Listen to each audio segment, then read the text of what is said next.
নিম্নচাপের প্রভাবে আগামী 2 দিন ভারী বৃষ্টিপাতের পূর্বাভাস দিয়েছে আবহাওয়া অধিদপ্তর। সেই সঙ্গে পাহাড়ি অঞ্চলে ভূমিধসের শঙ্কাও রয়েছে। টানা বৃষ্টিপাতে রাজধানীতে বেড়েছে জনদুর্ভোগ। ওয়ালটন বিএলডিসি ফ্যান খরচ বাঁচে 65% পর্যন্ত। ওয়ালটন বিএলডিসি ফ্যান ছড়ায় স্বস্তির সবুজ হাওয়া।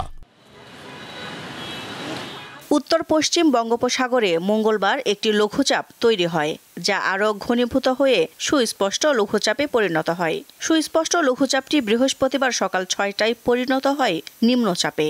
এর প্রভাবে সাগর উত্তাল থাকায় চট্টগ্রাম, কক্সবাজার, মোংলা ও পায়রা সমুদ্র বন্দরকে 3 নম্বর স্থানীয় সতর্ক সংকেত দেখিয়ে যেতে বলেছে আবহাওয়া অফিস। নিম্নচাপের প্রভাবে দেশের অন্যান্য স্থানের মতো রাজধানী ঢাকায়ও বৃহস্পতিবার ভোর থেকে বৃষ্টি শুরু হয়। নিম্নচাপটি উত্তর দিকে অগ্রসর হয়ে আরও ঘনীভূত হতে পারে।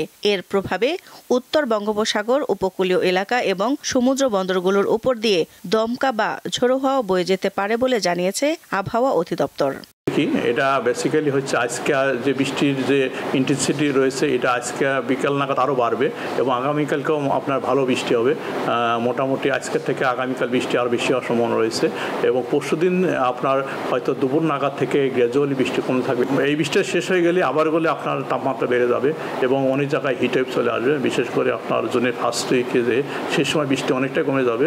টানা বৃষ্টির কারণে রাজধানীর বিভিন্ন সড়কে জমে পানি, তৈরি হয় যানজট। বৃষ্টি আর যানজটের চরম দুর্ভোগে পড়েন অফিসগামী মানুষ ও স্কুল কলেজগামী শিক্ষার্থীরা।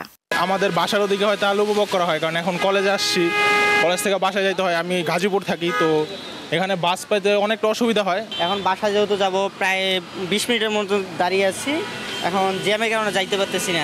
আমি মৌসাক থেকে বলগা বাসে উঠছি, ওইখানে প্রায় 1.5 ঘন্টার মতো বসে রয়েছি। বাস এক কাঠও লড়ে না, তো বাসেতে নাই আমি হাঁটতে 7 রাস্তা পর্যন্ত আইছি।